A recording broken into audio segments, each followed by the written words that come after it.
দ্বিতীয় দফায় শেষ প্রচারে ব্যস্ত সমস্ত রাজনৈতিক দল। তেমনি তৃণমূল কংগ্রেসের পক্ষ থেকে আজ দার্জিলিং লোকসভা কেন্দ্রের চোপড়াতে রোড শো করেন অভিনেতা সোহম চক্রবর্তী।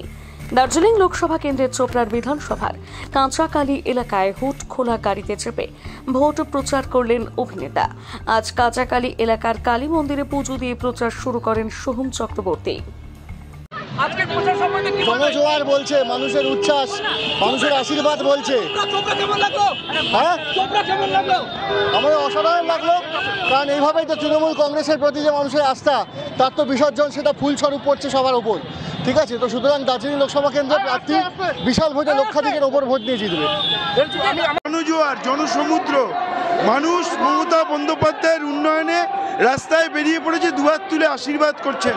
আমাদের বিধায়ক হামিদুর রহমান, তার যে কাজ, তার যে উন্নয়ন, মমতা বন্দ্যোপাধ্যায়ের যে সামাজিক প্রকল্প, যেভাবে বাড়ি বাড়িতে তিনি পৌঁছে দিয়েছেন, মানুষ দুহাত ভরে আশীর্বাদ করছেন। দার্জিলিং লোকসভায় আমরা লক্ষাধিক ভোটে জিতবো।